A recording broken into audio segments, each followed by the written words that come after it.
A priceless portrait disappears without a trace. But what secrets were hidden in its frame? Welcome to the Mysterious Casebook. I am your host, Michael. Let's keep this community thriving. Drop a comment and share where you're listening from today. Your messages always brighten my day. I can't wait to read them. Now, let's begin the mystery. The croquet lawn behind the vicarage had never looked so pristine. Pale bunting flapped in the light summer breeze, and the scent of cut grass mingled with the faint, sugary tang of Victoria sponge and lemon drizzle cake. Tables were adorned with embroidered linen and bowls of sugared strawberries. All of St. Willoughby in the Wold, it seemed, had turned up for the annual Garden Relief Bazaar, an affair more social than charitable, truth be told, but no less anticipated. Miss Jane Marple sat beneath the shade of a hawthorn tree, her pale gloves folded in her lap, and a plate of seed cake untouched beside her. From her vantage point, she had a clear view of the comings and goings. Mr. Hargreaves laughing too loudly over the raffle prizes, the widow Ellison attempting to impress the visiting Colonel Munro with tales of her late husband's heroics in the Punjab, and young Lucy Trentham flitting about like a bluebell caught in a breeze. Lucy, of course, had been the main attraction this year, not because of her smile, which was charming, or her new dress, which was rather too daring for the older lady's taste, but because of the portrait. A fine likeness of Lucy had been painted by the elusive Mr. Basil Gresham, a London artist recently returned to the village under vaguely explained circumstances. The portrait had been the centerpiece of the raffle auction, said to be inspired by Gainsborough and rumored to be worth a small fortune. Lucy's father, Dr. Trentham, had seemed both flattered and uneasy about it. Miss Marple watched as Gresham approached the easel where the painting had been displayed and froze. His face went a curious shade of white, lips parting slightly. He turned abruptly and scanned the crowd. There was no portrait. The artist's shout rang out, piercing the tranquil air. "It's gone! The portrait someone's taken!" A hush fell over the garden. Conversation stalled, and teacups were set down mid-air. The vicar's wife let out a small gasp. All eyes turned toward the now empty easel, its golden ribbon drooping pathetically. "No one's left," said Mrs. Banbury, clutching her pearls. How could it be gone? That painting was right there not 5 minutes ago. Lucy stood as still as a figurine, her eyes wide and unblinking. "Why would anyone steal it?" she asked aloud, though her voice carried an uncertain tremble. "It was only me." Mr. Gresham stalked toward the crowd, gesturing wildly. "This isn't just some village prank. That work is worth a lot, so someone must have had it in for me." Inspector Cray, who had been sipping tea with the church warden, stepped forward with visible irritation. "Let's not jump to conclusions. Perhaps someone moved it to keep it from the wind." Miss Marple took a thoughtful sip of her lukewarm tea. She had noticed something earlier. The direction of the wind had shifted, but no corner of the canvas had lifted. She also remembered a curious thing. Mrs. Ellison glancing over her shoulder while fiddling with her handbag, and Mr. Gresham adjusting the frame not once, but 3 times. By late afternoon, the portrait had not reappeared. The bazaar ended with none of the usual cheer. Tension hung in the air like unshaken dust, and hushed speculation buzzed along the narrow cobbled lanes of St. Willoughby. Miss Marple walked home at her usual unhurried pace, her parasol open despite the fading sun. The theft of a portrait might seem a small matter, hardly worthy of a police file, yet Miss Marple had seen enough in her time to know that theft was rarely about what was taken. It was almost always about what someone couldn't bear to leave behind. And though no one had died yet, she felt it in her bones. Something darker than petty mischief was at work. She would keep her eyes open. After all, the most dangerous lies were often the ones painted in flattering strokes. By morning, the disappearance of Lucy Trentham's portrait had become the subject of every whispered conversation from the greengrocer's counter to the post office queue.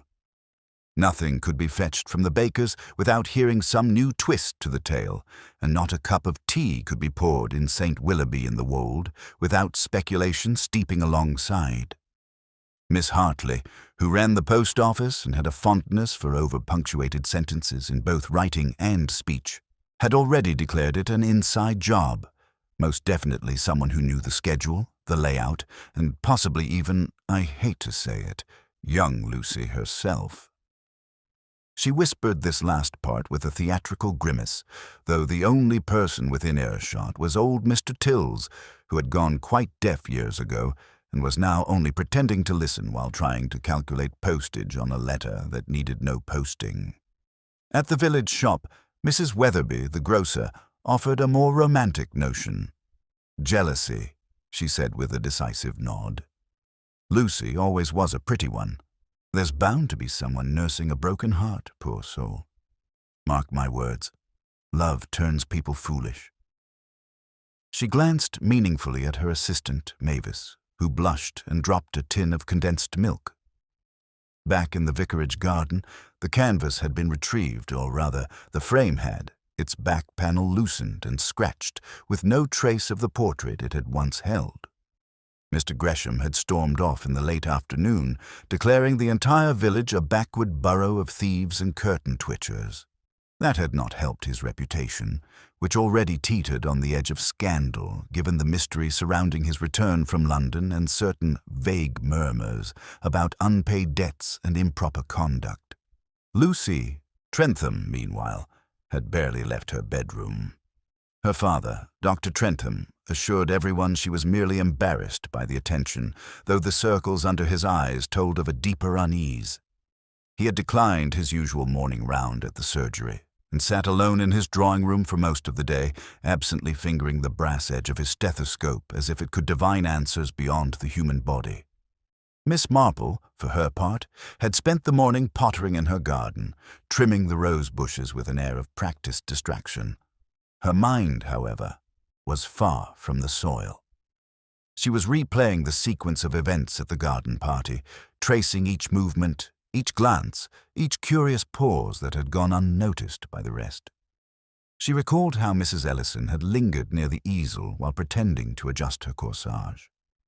How the young curate, Mr. Denholm, had appeared unusually flustered when Miss Hartley asked for a photo of the portrait, and how he had avoided looking directly at Lucy throughout the afternoon.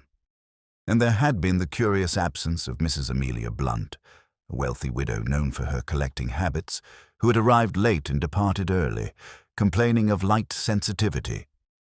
The village police had officially recorded the event as a theft, but Inspector Cray had already hinted more than once that the matter would likely go unsolved unless the painting turned up in a pub or pawn shop, which is where things like that often wind up. He had a way of speaking that suggested his conclusions were drawn first, and evidence, if found, would be expected to fit. That afternoon, Miss Marple paid a visit to Lucy. The girl was pale but composed, her hands fidgeting with the hem of her sleeve. "I do feel rather foolish," Lucy admitted, offering a strained smile as she poured tea for them both. "It's just... well, it was flattering, wasn't it? Being painted like that. It made me feel rather like a heroine in a novel. Now I feel rather like a missing person." Miss Marple's eyes rested gently on the girl's face, her tone conversational but probing. "Did you sit often for Mr. Gresham? I imagine it must take many hours to complete such a fine portrait." "Oh, yes," Lucy nodded. "We met in his studio nearly every afternoon for weeks. He was very intense, always talking about the mood of the piece. He didn't like interruptions. Was anyone else ever present? Only once Mrs. Blunt dropped in. She wanted to see his work, I suppose. She didn't stay long, though. She said she didn't care for how he'd painted my hair. Called it too severe." Miss Marple nodded slowly, letting the girl's words settle like tea leaves in the cup. Outside, a motorbike rattled past, followed by the sharp bark of Mrs. Ellison's spaniel. Life in St. Willoughby rolled onward, but the undercurrent had shifted. What had once been a sleepy village preparing for its summer fair was now a place filled with sidelong glances and second guesses. Miss Marple's next stop was the vicarage. She had a question or two for the Reverend Cuthbert, who had, curiously, been the one to suggest the portrait be raffled in the first place. His motives were likely innocent. The church roof fund always needed attention, but she had learned long ago that seemingly benevolent gestures were sometimes masks for deeper intentions. The Reverend greeted her with the usual warmth, offering sponge cake and warm tea. "A dreadful business, Miss Marple." "Dreadful," he said, shaking his head. "A theft at a church function. What are we coming to, and what made you think of raffling the painting, if I may ask?" Miss Marple inquired softly. "Oh, Basil suggested it, actually. He said it would honor the community and draw attention to his work. I thought it rather generous at the time. But now I suppose it was too generous, wasn't it?" Miss Marple smiled gently. "Sometimes gifts are like portraits. We accept them without knowing quite what they're trying to show us." She left the vicarage with more questions than answers, but that was the nature of things. The portrait had not simply vanished. It had been taken with purpose, in full daylight, beneath dozens of eyes. That, to Miss Marple, was the most telling detail of all. The thief hadn't been desperate or clumsy. They had been calm, deliberate, and certain they would not be seen. Which meant, she thought, as she returned to her tidy garden gate and removed her gloves, the culprit wasn't hiding in the shadows at all. They were standing quite comfortably in the light, and soon, whether they knew it or not, they would step a little too far into it. The next morning brought with it a mild mist that curled low over the hedgerows and softened the outlines of St. Willoughby and the Wold. Miss Marple, seated at her breakfast table with a modest helping of porridge and a neatly folded copy of the local paper, noted the headline with faint amusement. "Village Masterpiece Vanishes at Garden Fete. Police Seek Leads." Below the bold typeface, the article contained little more than the obvious facts, seasoned with speculation from Mrs. Hartley and a few choice words from Inspector Cray, who was quoted as saying, "The investigation remains open and active." Miss Marple knew from long acquaintance with the man that such phrases generally meant quite the opposite. The police, true to their nature, had begun by focusing on the external fences, gates, and stray visitors from nearby villages. But St. Willoughby was a tightly knit place where even a bicycle left unchained outside the bakery would remain untouched for days. Miss Marple had long observed that most crimes of any seriousness in such villages were not committed by strangers. They were personal, intimate, usually motivated by something far older and more deeply rooted than opportunity: envy, shame, love turned sour, or secrets long buried. Inspector Cray, however, was less inclined to such subtleties. When Miss Marple paid him a courtesy call at the station, she found him leaning back in his chair, a half-empty cup of tea cooling beside an open file. "Well now, Miss Marple," he said with a sigh, gesturing to the empty chair opposite his desk. "You've come to tell me who did it, I suppose." She gave him a small, composed smile. "Oh, not at all, Inspector. I merely came to inquire whether any footprints had been found near the easel." Craig grunted. "Nothing useful. The ground was too dry, and with all the coming and going, any prints would have been trampled long before we got there. We checked with the vicar and the church staff, and no one saw anything." "And the frame?" she asked mildly. "Empty, as you saw. The back scratched up might have been from someone forcing the canvas out, but we've had no luck tracing it. I've alerted the local dealers and pawn shops in the region. If someone tries to sell it, we'll know." Miss Marple nodded politely, though she doubted such a scenario. The thief had not taken the painting for financial gain. She was almost certain of that. The manner of the theft in broad daylight, surrounded by watchful villagers, suggested calculation. Not the desperate act of someone needing money, but the precise movements of someone with a purpose. Later that day, she made her way to the artist's studio. Basil Gresham lived, or rather, resided, in a converted gardener's cottage on the edge of the Trentham estate. It was a small ivy-clad structure with one large window facing north and an untidy path littered with discarded brushes and turpentine tins.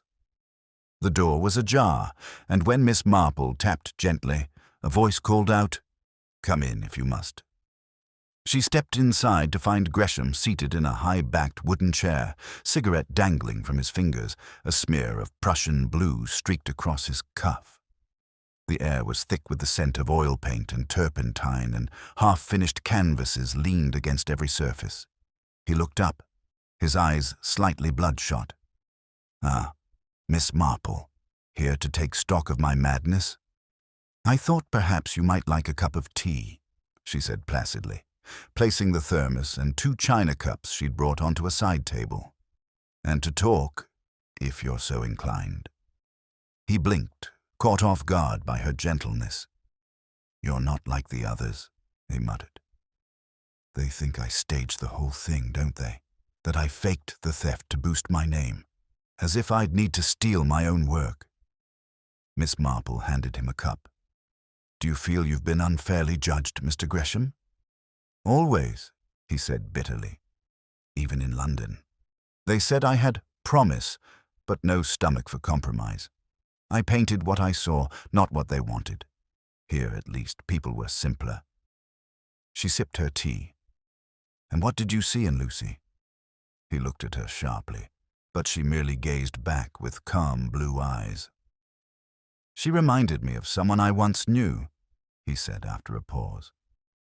"Same tilt of the chin, same restlessness in the eyes. I painted her honestly. Too honest, perhaps. Her father wasn't pleased. Dr. Trentham. He called it inappropriate," Gresham said. "Said I made her look older. But I didn't. I made her look real." Miss Marple placed her empty cup down. "Thank you for the tea," she said gently, "and for being so candid." As she departed, she took note of a small framed photograph on the mantelpiece, showing a much younger Basil standing beside a woman with the same eyes as Lucy. The resemblance was unmistakable. The web, it seemed, was beginning to show its strands. Her next visit was to Mrs. Amelia Blunt.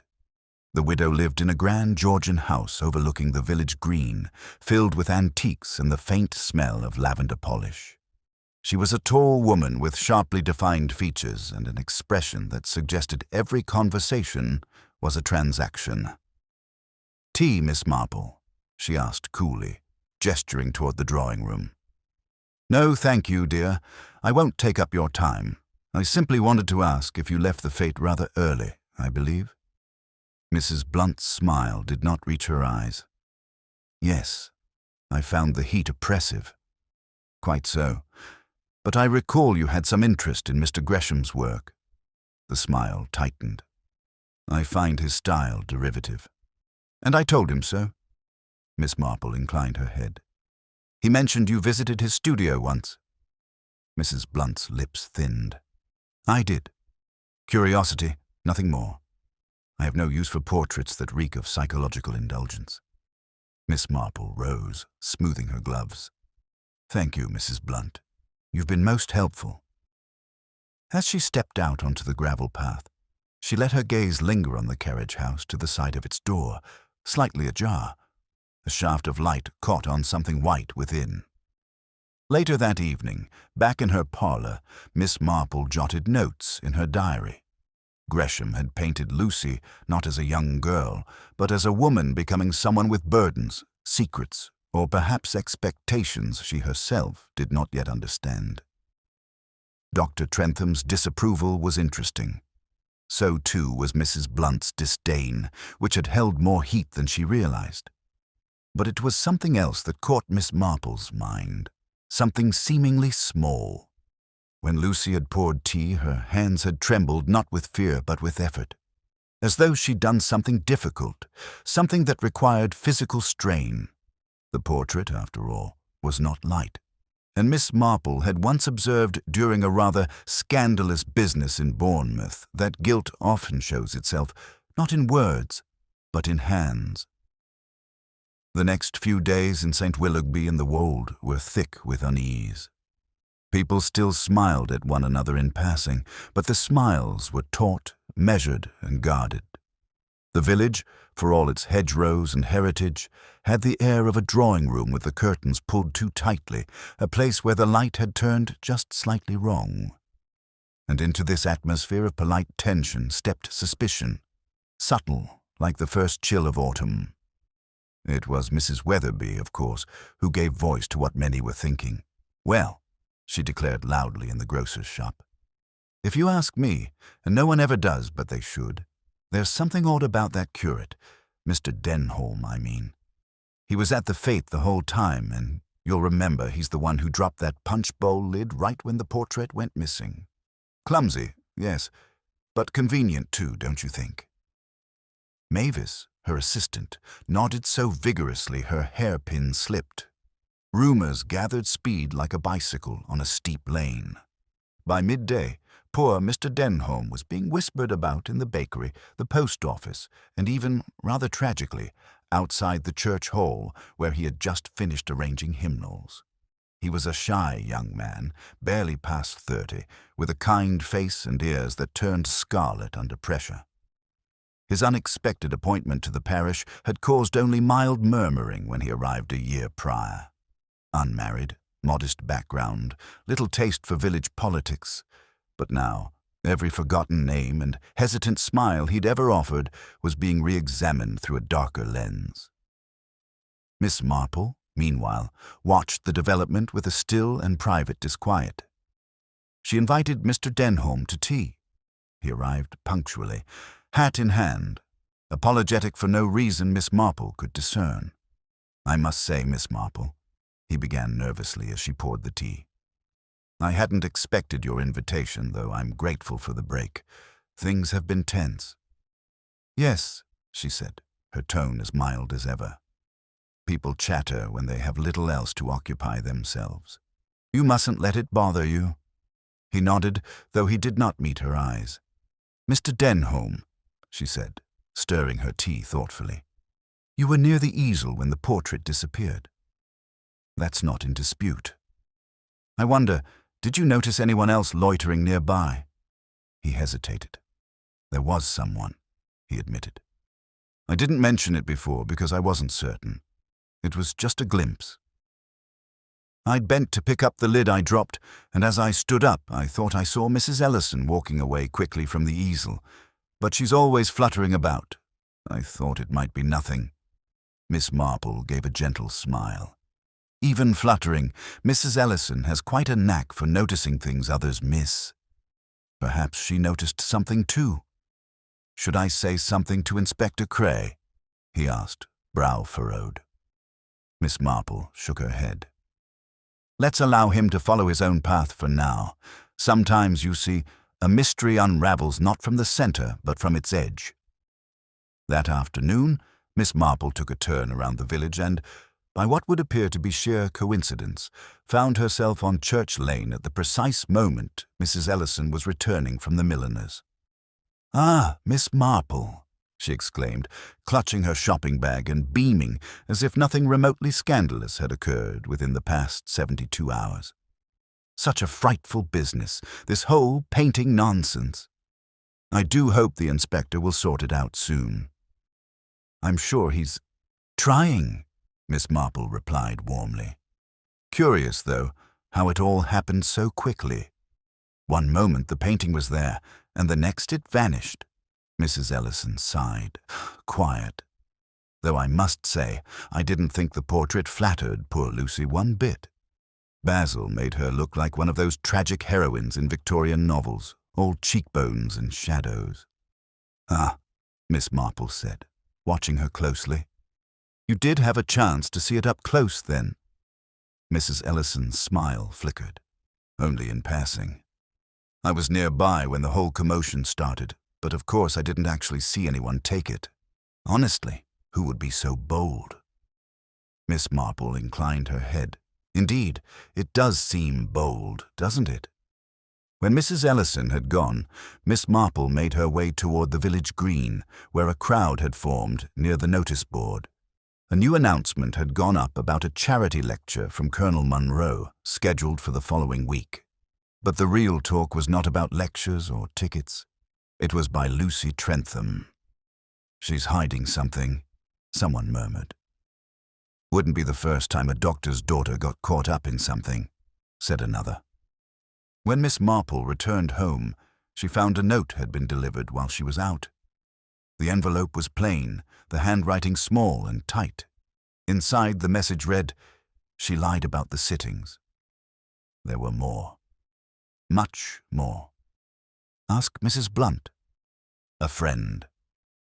Miss Marple read it 3 times, then placed it in a small wooden box with a brass clasp, beside a pressed pansy and a clipping from an old scandal in Eastbourne.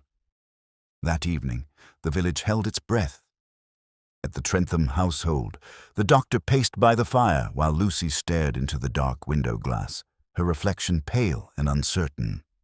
At the vicarage, the Reverend and his wife argued quietly but firmly about whether the next fete should be postponed. At the inn, Basil Gresham drank in silence. And at the cottage on Church Hill, Miss Marple watered her lavender and hummed a tune from long ago. She was thinking about people. Not what they said, but what they allowed others to believe. If Lucy had lied about the number of sittings, the question was not only why, but also to whom. And in her long years of observation, Miss Marple had learned something essential. The truth, like a missing painting, always leaves a shape behind. The following morning dawned crisp and bright, the air washed clean by a gentle midnight rain. The village, still humming with theories and whispers, began its routines once more. The clatter of milk deliveries, the sweep of brooms against old stone steps, and the steady murmur of lives lived close together, where every creak in the floorboards seemed to carry significance. Miss Marple stood at her parlor window, gazing out at the geraniums just beginning to perk up under the morning sun. She was not looking for anything in particular, and yet her mind ticked steadily onward, as if measuring the rhythm of a tune only she could hear. The note, now carefully folded and tucked in her sewing basket, still sat uneasily in her thoughts. She lied about the sittings. It confirmed a suspicion she had already nurtured, but it did more than that. It hinted at a network of omissions rather than a single falsehood. And omissions, in Miss Marple's considerable experience, were often far more revealing than lies. It was not long before she took her usual walking route, one that conveniently passed the rear edge of the Trentham property. The gate to the side garden stood ajar, and the faint sound of clinking china drew her toward the gravel path, where Mrs. Crouch, the Trentham housekeeper, was setting a tray on the small terrace table. "Oh, Miss Marple," said Mrs. Crouch with a start, wiping her hands on her apron. "You gave me a turn, you did." "I do apologize, dear," said Miss Marple sweetly. "You know how fond I am of these morning walks. But do tell, how is Lucy? I've not seen her since the fete." Mrs. Crouch glanced back at the house before answering. "She's quiet. Doctor's orders, mostly. He says the whole business has made her nervous.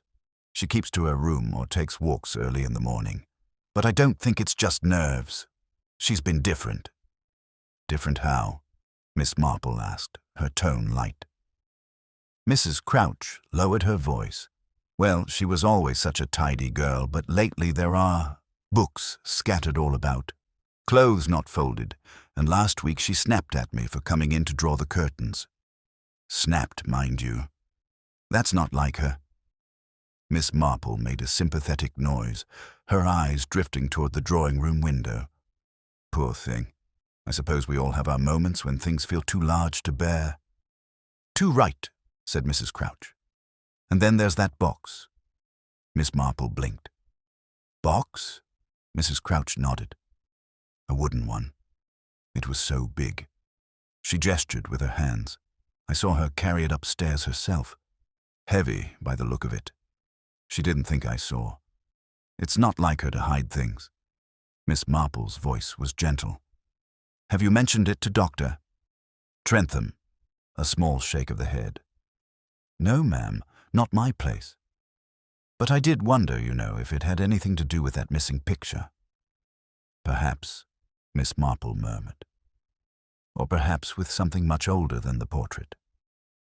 She thanked Mrs. Crouch, declined a cup of tea, and continued her walk, the note in her mind now stitched to a new mental thread.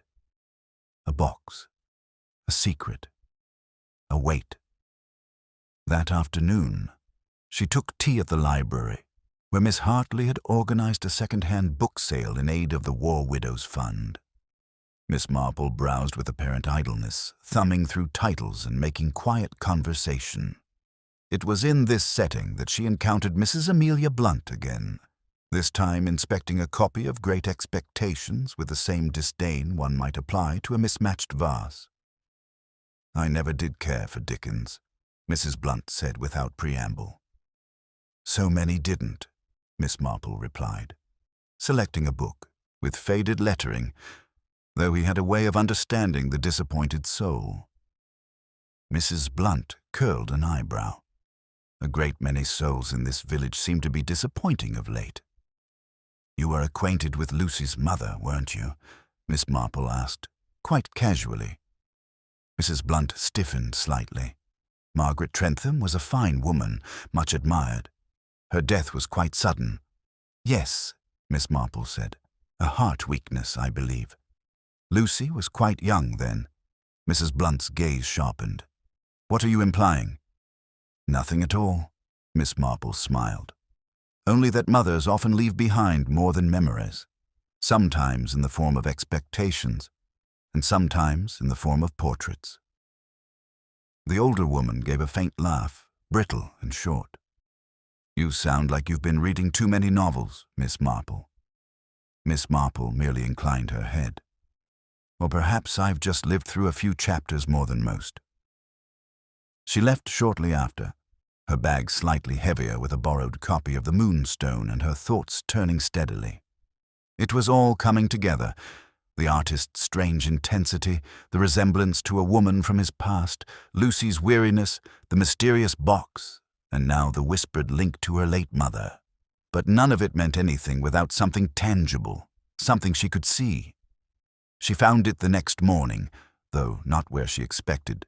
It was Mr. Tills, the deaf former postmaster, who provided it.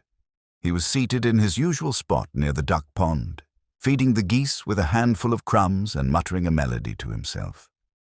Miss Marple paused to greet him, and as they exchanged pleasantries, he patted the newspaper beside him.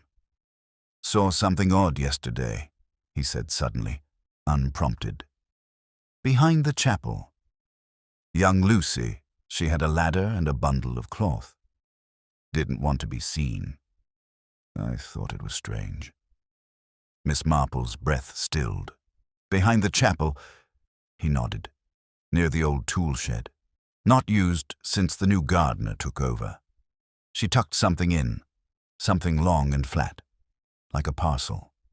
Miss Marple thanked him and walked on, not briskly, for that would not be her way, but steadily, purposefully, and with the kind of quiet certainty that only comes when a single, small piece falls into place. Behind the chapel, the tool shed was locked, but the rusted latch had loosened. Inside, beneath a thin tarpaulin, she found it. Not the portrait itself, but the packaging it had once rested in. Brown paper stained at the corners and the unmistakable imprint of oil paint on cloth. Someone had hidden the wrapping, but not the picture. That, Miss Marple now believed, was elsewhere. And whoever had moved it had not simply done so to hide a theft. They had done it to erase a story, but stories, as she knew, had a way of resurfacing, especially when painted with such honest eyes. The evening sun draped itself across the rooftops of St. Willoughby and the Wold, casting long golden shadows and painting the village lanes in quiet warmth. Yet beneath the glow, the tension that had been building throughout the week seemed to deepen, like heat rising before a summer storm. The disappearance of the portrait had shifted from curiosity to obsession with a mirror, Miss Marple thought, in which the village had begun to see itself too clearly. Word of Miss Marple's discovery behind the chapel had not yet spread. She had kept the find private, as was her way, but the weight of secrets hung over the village like mist on the moor. And secrets, she knew, never stayed buried long. Not here. It was just after 6 when Miss Marple paid a visit to Dr. Trentham. The doctor opened the door himself, still in his shirt sleeves, a whiskey glass in one hand and a notebook in the other. He blinked in surprise at the sight of her. "Miss Marple," he said, stepping aside. "To what do I owe the pleasure?" She entered the dim hallway, eyes scanning the room with gentle precision. "Oh, I just wanted a word, Doctor. About Lucy. I hope I'm not intruding." He gestured toward the drawing room. "Not at all. Though I'm afraid she's not here. She's gone walking again. Does that more often lately?" Miss Marple took the chair nearest the hearth, her hands folded neatly in her lap. "She's had a great deal on her shoulders, poor thing. It's not easy being painted in such a revealing way, especially by someone who sees beyond the surface." Dr. Trentham gave a curt nod, taking a sip from his glass.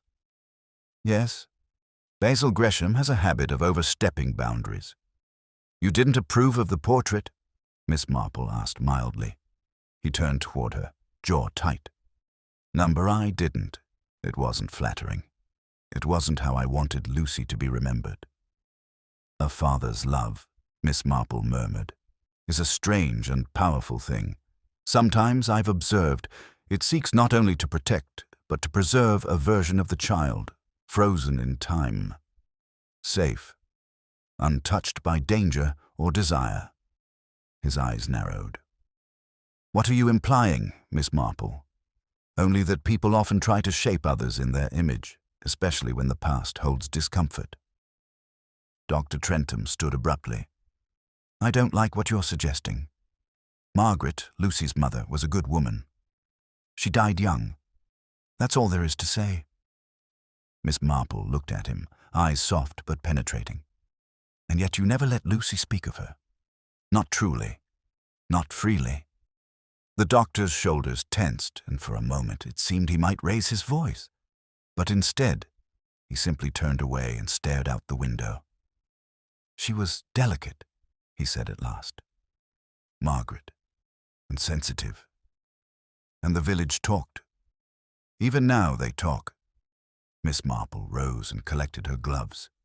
"They always do, but it's what we choose to silence that often matters more."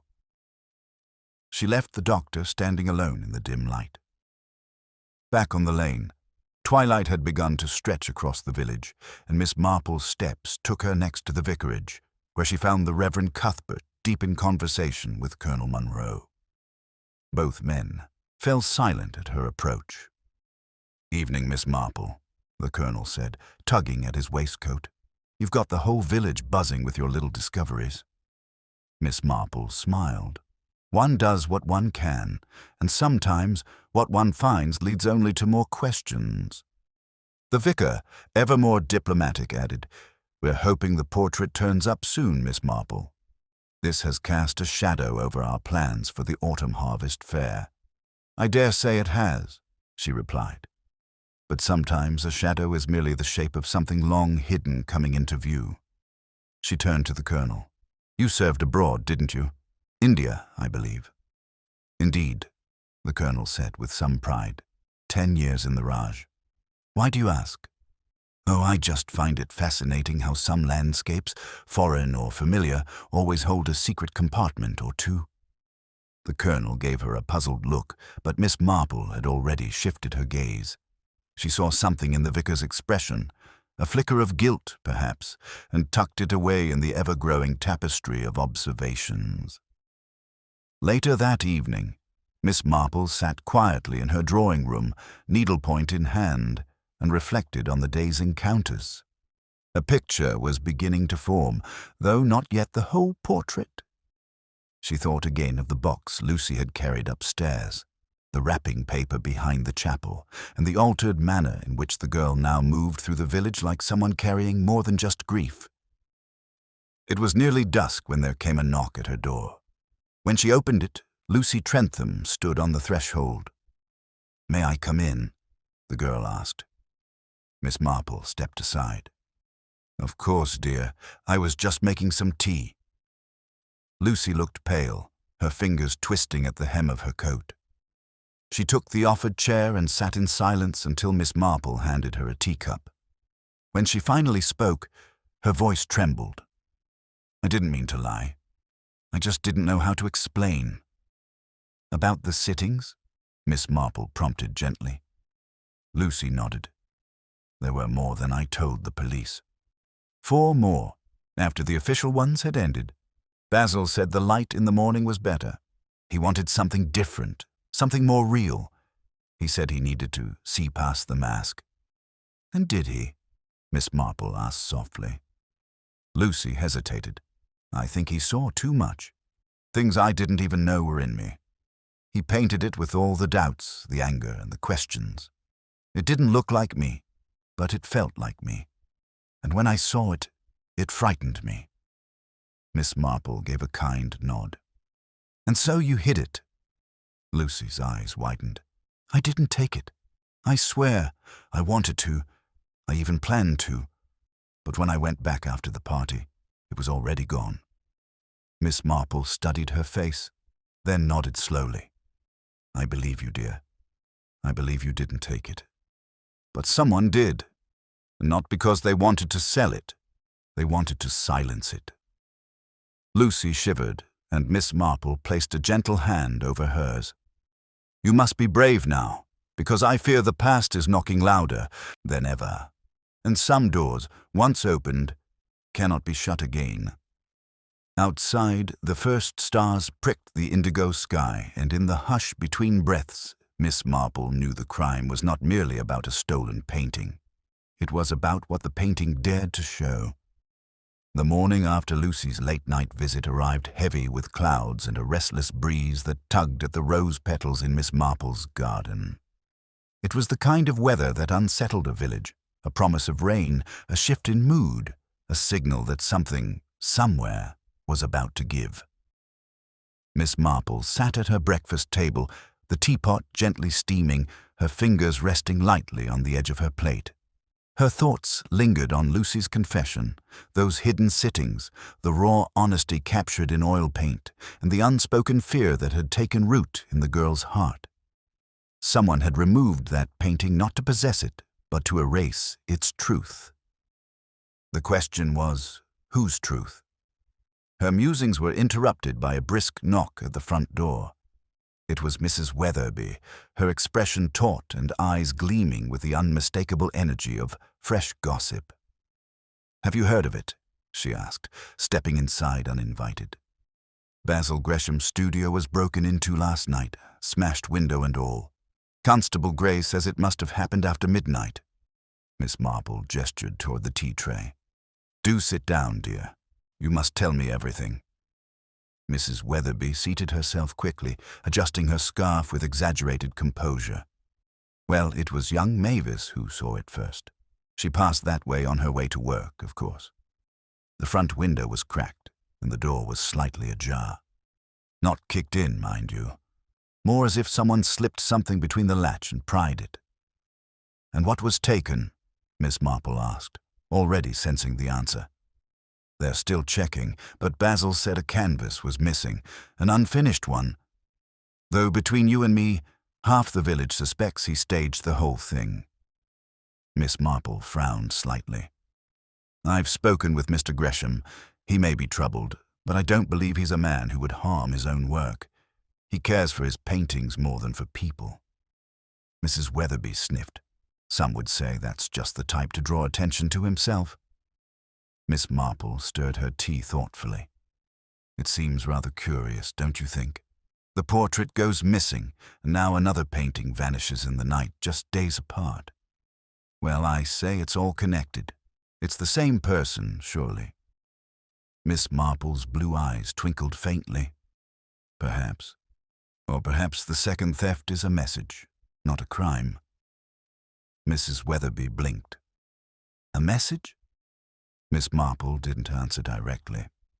She simply folded her napkin and rose, her mind already turning over a new set of questions. She made her way toward Gresham's studio shortly after 10. A small crowd had gathered, some lingering from curiosity, others pretending to be helpful.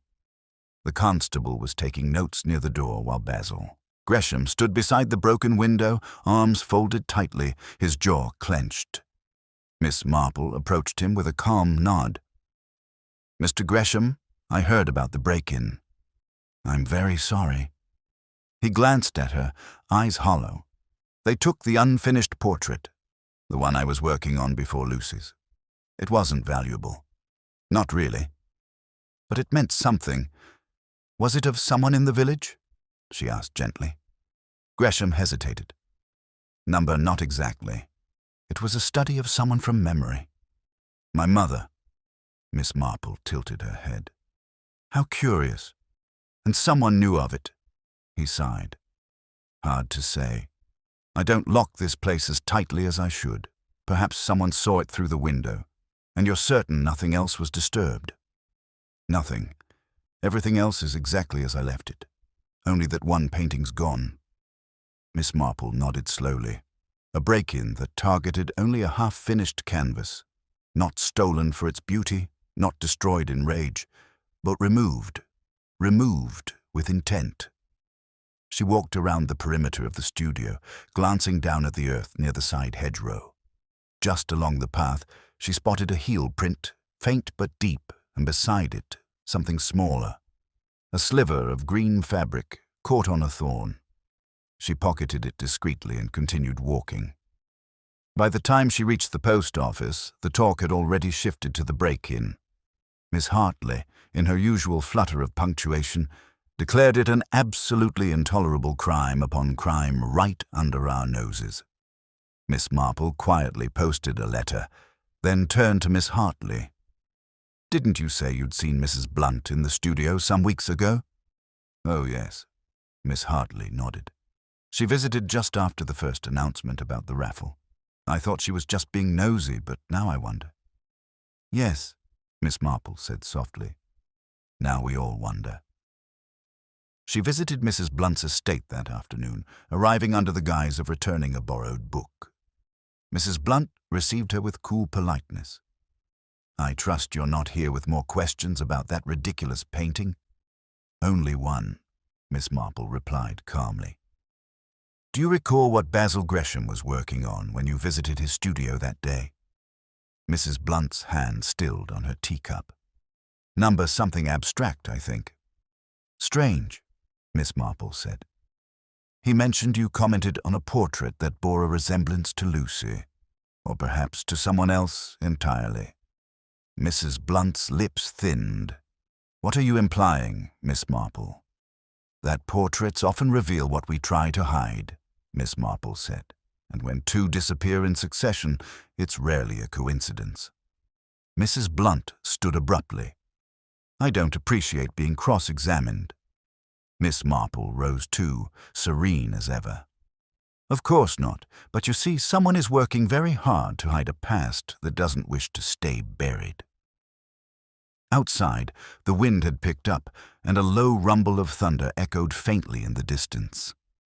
Back in her cottage, Miss Marple sat beside the fire, the scrap of green cloth unfolded on her lap. It was silk, smooth, expensive, and unmistakably the kind found in Mrs. Blunt's favorite evening shawl.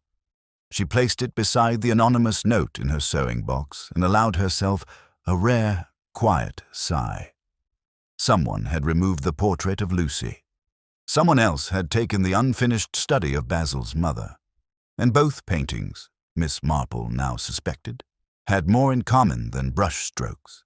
They revealed the truth, and someone in St. Willoughby would do anything to silence it. Rain arrived with dawn, soft, persistent, and unrelenting. It tapped against windows like a patient caller and ran in silver threads down the slates of the village roofs. The green of the hedgerows darkened to near black. and the lanes glistened like oilcloth. Even the ducks in the pond seemed subdued. It was the sort of weather that made one stay indoors, stoke the fire, and turn inward with one's thoughts. Miss Marple, however, had no intention of keeping still. The events of the last few days had aligned like the pieces of an old jigsaw puzzle not yet complete, but enough to show the outline of a picture someone was desperate to keep hidden. The stolen portrait, the broken studio window, the unfinished painting of Basil's mother, and the scrap of green silk is now pressed carefully between the pages of her gardening book. There were still questions, of course, but fewer now. And so, as the morning wore on, Miss Marple composed a letter. It was not long, nor particularly detailed. Just a polite invitation for tea that very afternoon. She sent it via Mavis, who was always willing to run a quiet errand and never asked too many questions. The letter went to Mrs. Amelia Blunt. She then made another, less formal visit to Inspector Cray. She found him in his office, hunched over a map of the parish, a half-eaten biscuit beside his tea. He looked up with a groan when she entered. "Miss Marple, let me guess, another theory." "Just a suggestion," she said pleasantly. "There may be an opportunity this afternoon to bring a few matters into clearer light. I wonder if you might be available, say at 4:30. Cray squinted. "Will I need to bring my notebook?" "Perhaps.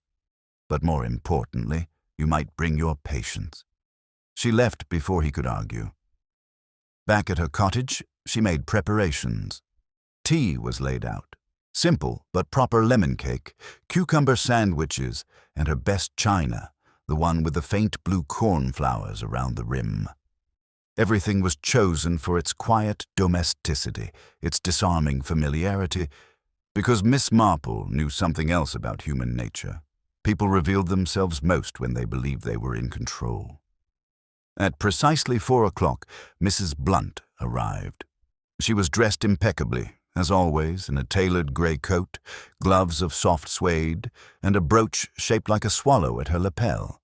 Her face was composed, polite, and unreadable. "I do hope this isn't about that dreadful artist again," she said as Miss Marple helped her with her coat. "Not at all," Miss Marple replied with a smile. "Though I did find that break-in at his studio curious. You remember the unfinished portrait?" Mrs. Blunt's eyes flickered. "The one of his mother, was it? He mentioned it once. I thought it was sentimental nonsense." Miss Marple poured the tea. "Ah, but sentimentality has a way of lingering in paint, don't you think? Especially when the subject bears a resemblance to someone else." Mrs. Blunt's posture stiffened, but her tone remained even. "And who, pray, might that be?" "Lucy," Miss Marple said simply. "There's something in the jawline, the eyes. And then there's the silk, the green silk found near the studio, torn from a shawl identical to the one you wore at the fete." Mrs. Blunt's fingers tightened slightly around her cup. "You're accusing me of what, exactly?" Miss Marple leaned back. "Not accusing, merely observing. You see, I believe the portrait of Lucy reminded you of something. Someone you would rather forget. Or perhaps someone you worked very hard to forget." A long silence followed. The only sound was the soft ticking of the mantel clock. Then Mrs. Blunt spoke slowly, carefully. "You know nothing of my past. I know that Lucy's mother, Margaret, was a distant cousin of yours," Miss Marple said gently. "I know that she came to live with you briefly before her marriage, and I know that shortly thereafter you broke off all contact." Mrs. Blunt's lips parted in protest, but Miss Marple raised a hand. "And I know that Basil Gresham's mother was once your closest friend. There are photographs I saw in his studio. You two were inseparable once, until she died suddenly in childbirth.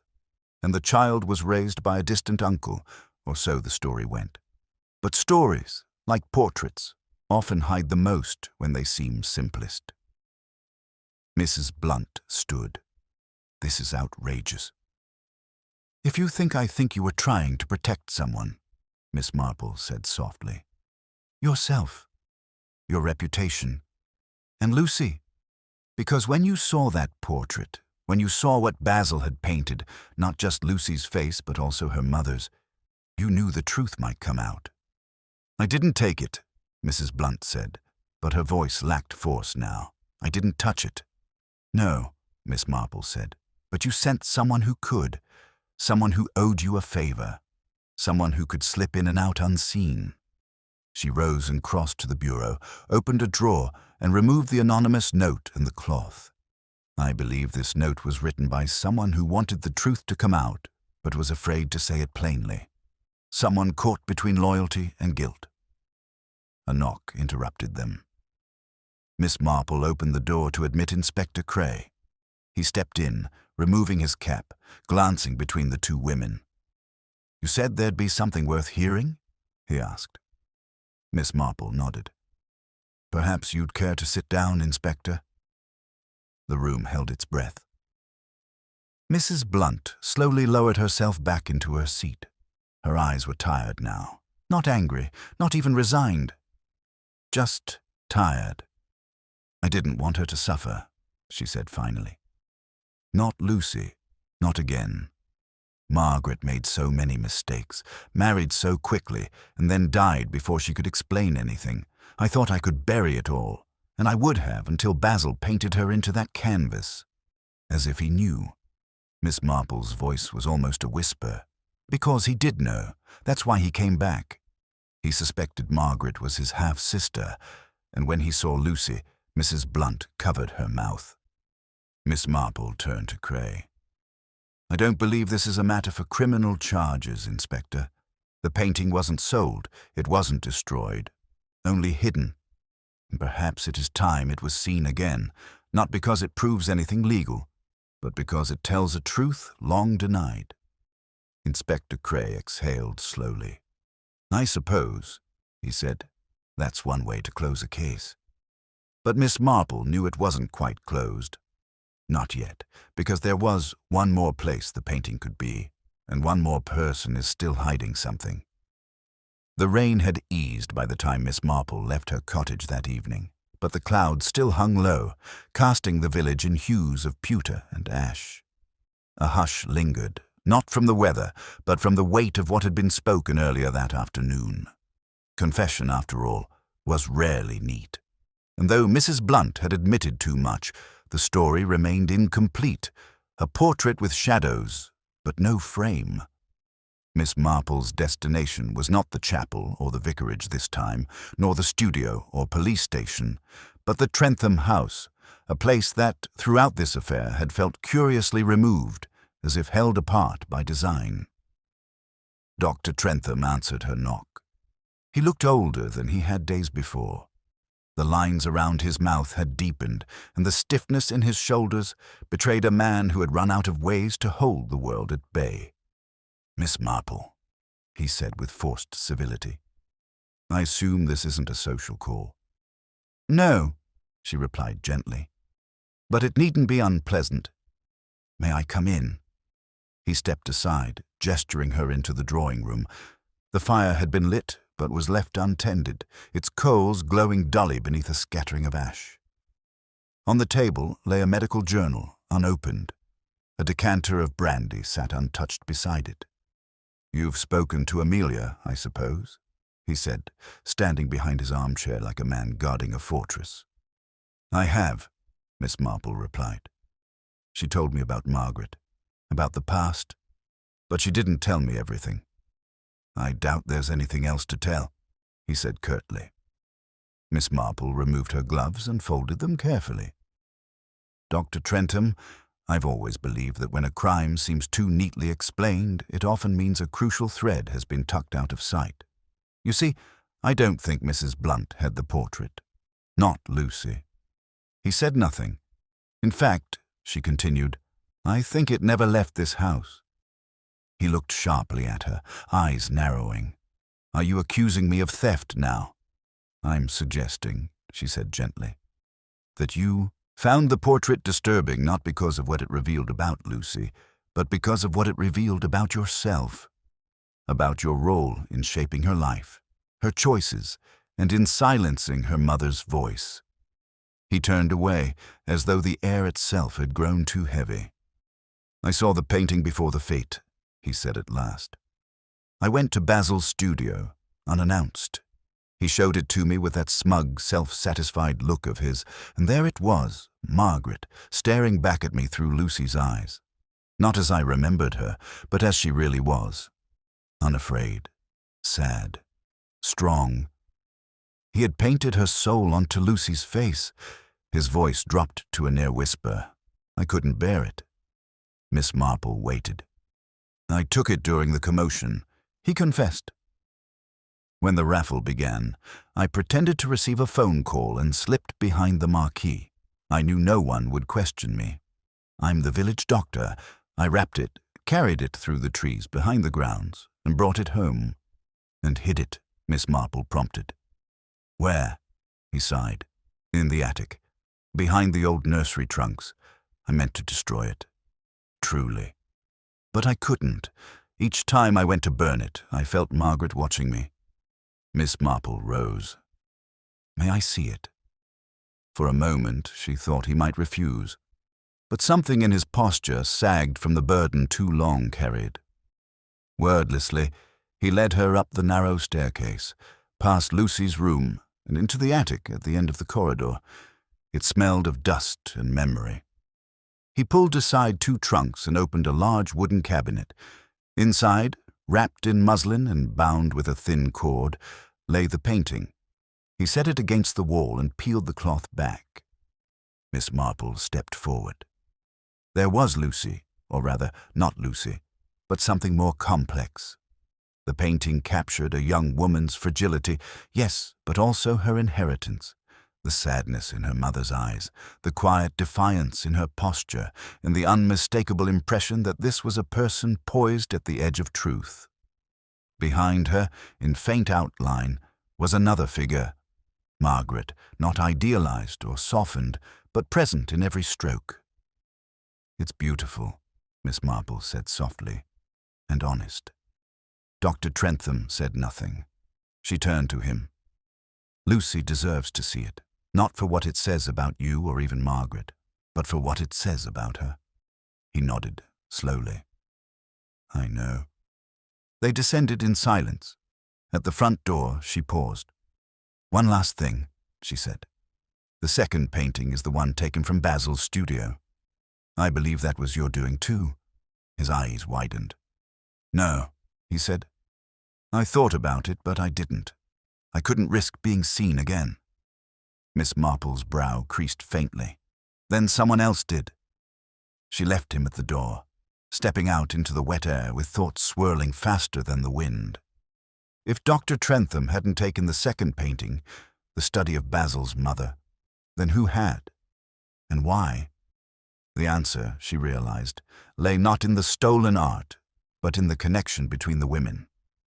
Margaret, Basil's mother, Lucy, and someone else who had moved through the shadows of this mystery softly, unnoticed, yet present in every turn.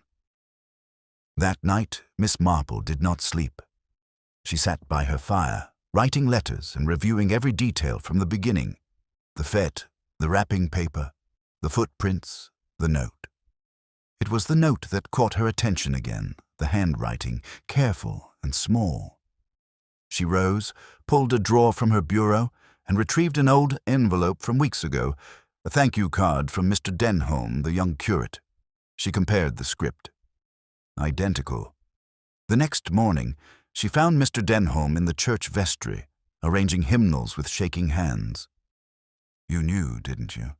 she asked quietly. He turned pale. "I wasn't sure. You took the second painting, the one of Basil's mother, because you saw the resemblance." He sank into a chair. "Yes, I saw it when I visited Basil's studio. Just a glance, but I knew. That face. I'd seen it in my mother's photographs. Basil's mother was my grandmother. He doesn't know. My mother never told him. I thought if that painting stayed up, he'd see it, and everything would come crashing down." Miss Marple stepped closer. "And now?" "I'll return it," he said. but I'm not ready to tell him. Not yet. She placed a hand on his shoulder. Sometimes the truth takes time to bloom, but it always finds the light. Outside, the sun was finally breaking through the clouds, casting soft gold across the stone walls of the village. The portraits were still hidden, but the faces of the real ones had begun to emerge. And Miss Marple, ever watchful, knew that the heart of the mystery was not the theft itself, but the truths each person had tried to bury. The clouds parted fully 2 days later. Not just the weather, though the skies over St. Willoughby and the Wold had cleared to a gentle blue, but the atmosphere itself. Something had shifted in the village, something subtle but undeniable, as if the portrait's disappearance had cast a long, silent shadow. And now, slowly, light was creeping back in. Life resumed its quiet rituals. Mrs. Weatherby returned to rearranging the tins in her shop for the 3rd time that week. Miss Hartley at the post office was overheard exclaiming, "Well, I always said it had more to do with people than with paint." And Constable Gray, now somewhat of a local celebrity for having guarded 2 empty crime scenes, had taken to telling anyone who would listen that he'd always suspected the doctor had secrets. But beneath the surface hum of gossip, something more meaningful stirred. Miss Marple sat in her garden, trimming back the lavender as she often did when deep in thought. In the days since the painting had been retrieved from the Trentham attic and quietly returned to Basil Gresham, a certain calm had returned. The scandal, though still whispered about in corners, had lost its sharp edges. Basil had not made a grand announcement. He simply rehung the portrait not in the village hall, as had once been planned, but in his studio, where those who wished could visit and see it. And they did. Tentatively at first, then with growing curiosity. There was something in the painting that drew people in, not the boldness of its lines or the technique, but the story it told. A story of a young woman becoming, of inheritance, of identity, claimed and unmasked. Lucy had been the first to visit. She had arrived alone and unannounced, slipping into the studio at dusk. Basil had been at his easel, a new canvas untouched before him.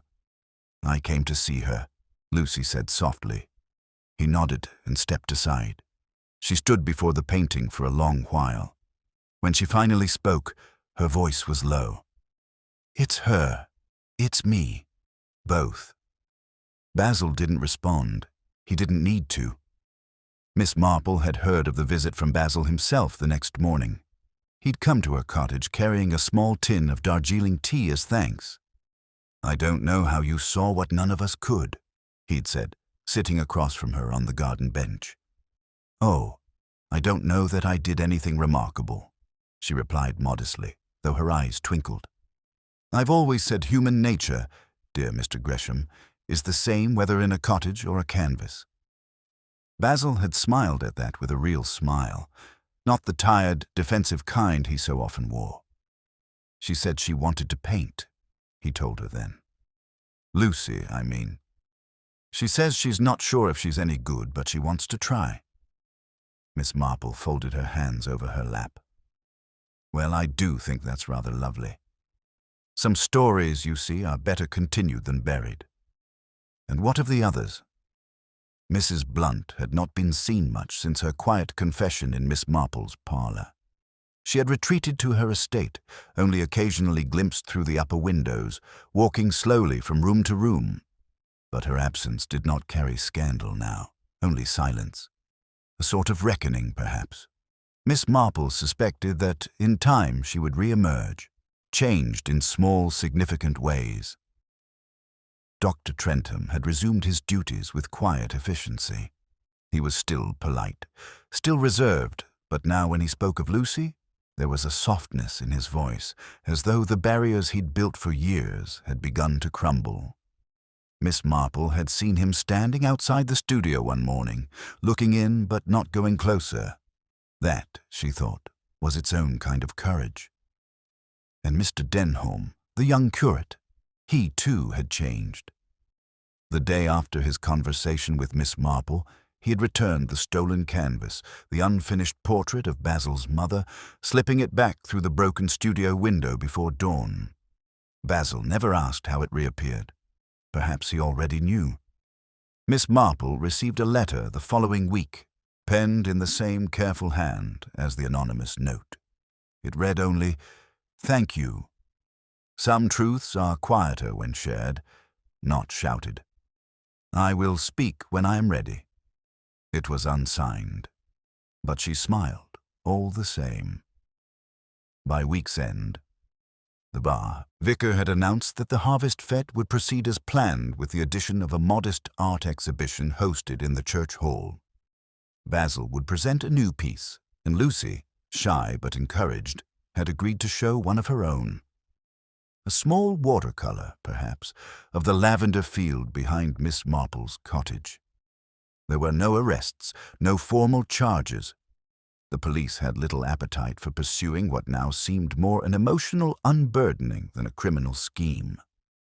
Inspector Cray, though gruff in his assessment, had come round to Miss Marple's way of thinking. Not everything's meant for the court, he'd admitted. Some things just need airing out. Rather like old linen, Miss Marple replied cheerfully. And so the village exhaled. But not all wounds heal without scars, and not all mysteries leave satisfaction in their wake. There were still unanswered questions, lingering tensions, and truths too raw for open sunlight. Yet in St. Willoughby in the Wold, the affair of the vanishing portrait had done more than stir scandal. It had peeled back layers long since set in place of legacy, memory, shame, and longing. Miss Marple, seated once again with her knitting beside the parlor window, reflected on it all with quiet satisfaction. A portrait had gone missing, but in its absence, people had been revealed. And in the revealing, there was, at last, the chance for something honest to take root. She glanced out at the village, now bathed in late afternoon light. Children played near the green. A bell rang in the church tower. Life had returned, not unchanged, but softened, deepened. Miss Marple reached for her teacup. The case, as far as she was concerned, was closed. 3 weeks had passed since the affair of the vanishing portrait, and the village of St. Willoughby in the Wold had, in its usual unhurried manner, begun to settle back into a kind of routine, though it was not quite the same routine as before. There was, as Miss Marple often said to her kettle while waiting for it to boil, a curious hush that settles over a place once truth has been aired, a hush not of silence, but of understanding. In the corner of the village green, under the linden tree where the fete's raffle table had once stood, a new bench had been installed. It bore a small brass plaque engraved simply, "For those who choose to see beyond the surface." No one asked who had commissioned it, but all suspected Basil Gresham. He had become, over those quiet weeks, something of a reluctant fixture in village life. People now greeted him without hesitation, sometimes even with a respectful nod. There were whispers that he'd been asked to design the Harvest Festival banner, and someone, possibly Mrs. Weatherby, had left a jar of green-gage jam on his windowsill with a note that said only, "Thank you for the truth." Lucy Trentham, meanwhile, had returned to her walks. Not the early morning ones she had once taken in secret, but mid-morning strolls where she would sometimes pause by the duck pond or stop in at the grocer's with a soft good morning. She had painted a new piece, not a self-portrait this time, but a landscape, the chapel garden just after rainfall, all mossy stone and dripping roses. Miss Hartley had already framed it and hung it behind the post office counter. As for Dr. Trentham, he had begun very gradually to speak of Margaret. Not often, not easily, and never at length, but once or twice Miss Marple had overheard him mention her name in passing, his voice steady. That, she thought, was progress of the quietest kind. And Mrs. Blunt. She had reappeared in church one Sunday wearing a modest hat and a pale lavender scarf in place of her usual hunting green. After the service, She stood beside the lich gate and spoke to Lucy. Not long, but long enough that they were seen laughing softly together before going their separate ways. Miss Marple had observed all this from her usual pew, then from her seat in the churchyard afterward, with that same watchful serenity she wore like a second shawl. It was a Sunday afternoon now, warm for the season, and she was sitting once more in her garden. The kettle was singing gently on the hob, and her knitting rested in her lap, half a scarf in a shade of dove grey that reminded her, not unpleasantly, of the skies that had loomed during the portrait's disappearance. A soft knock came at her door. She opened it to find Mr. Denholm, the young curate, standing with a slightly sheepish expression and a bouquet of late autumn dahlias clutched in both hands. "For you," he said, "from the chapel garden." "Thank you, dear," Miss Marple replied, stepping aside. "Do come in." They sat in the parlour, the dahlias now arranged in a glass jug on the window-sill, brightening the room with their flame-tipped petals. "I thought you'd like to know," Mr. Denholm began. "I spoke to Basil." Miss Marple looked up from her tea, and he was surprised, but not angry. He said he suspected there was more to his mother's story, and that maybe for once he was glad he hadn't painted everything. Miss Marple smiled. "Some portraits, I've found, are best left unfinished. They allow room for grace." He nodded. "I've written to my mother. Told her I understand now why she never told me. I think she'll be relieved." "That was kind," Miss Marple said. "Not all truths must come with punishment." There was a pause, and then the young man said quietly, "I've often wondered how you do it. You never seem to accuse, only observe, and yet you see everything." Miss Marple chuckled softly. "Oh, not everything. Just the things people try to hide by pretending they're too small to matter. A missing seed cake, a poorly folded glove, a glance too long at the wrong moment. Life, dear Mr. Denholm, is full of stories. One only needs to listen." He left shortly after, and Miss Marple stood by the window, watching as he made his way up the lane, his figure outlined by the lengthening shadows of late afternoon. Inside her sewing box were 2 letters she had not yet replied to. One was from a niece in London, asking if Miss Marple would consider visiting for the winter. The other was from a former housemaid, now married to a solicitor in Bath, seeking advice on a peculiar situation involving a music box and a mysteriously torn will. She would answer both. In time. But for now, she stepped back into her garden and breathed in the scent of turned earth and lavender. The case of the vanishing portrait was finished, but the impression it left would not fade so quickly. It had reminded her, and perhaps the village, that even in the most familiar faces, there are mysteries waiting to be revealed, and that, more often than not, the key to unlocking them lay not in questions shouted, but in silences heard. Somewhere nearby, a robin began to sing. Miss Marple smiled, picked up her knitting, and began the next row. October slipped quietly into November, and the village of St. Willoughby in the Wold seemed wrapped in a golden hush. The leaves on the beeches had turned to crisp bronze and russet, carpeting the lanes and curling around the gravestones in the churchyard like scattered confessions. Chimneys began to breathe again, and the scent of peat smoke mingled with the occasional whiff of apple tart, cooling on window-sills. The harvest fete, delayed but not forgotten, had finally arrived. It was to be held in the church hall, a stone building with leaded windows and beams that had stood for generations. The vicar, keen to ensure the community's sense of unity, had insisted it go ahead with a spirit of gratitude and grace, though privately he told his wife he feared the whole business of the portrait might still cast a shadow. But the villagers, resilient creatures that they were, had embraced the event with renewed enthusiasm. After all, nothing soothed a community like jam competitions and a bit of choir-sung nostalgia. Miss Marple arrived at the fete just after 2, walking stick in hand, hat securely pinned against the breeze, and a modest jar of her prized black currant jelly tucked neatly in her basket. She was greeted like a minor monarch. Mrs. Weatherby offered her a front-row seat beside the cake judging table, and Miss Hartley clutched her arm with a theatrical whisper of, "Thank goodness you're here. It just wouldn't feel right otherwise." In the back corner of the hall, separated from the bunting and bric-a-brac, stood a modest exhibition, the portraits of Basil Gresham. There were 5 in total, 2 studies of landscapes, a rather haunting rendering of the chapel during twilight, a half-finished sketch of the Reverend Cuthbert lost in thought, and, hanging in the center like the quiet heart of the room, the portrait of Lucy. It was the first time it had been shown publicly since its vanishing.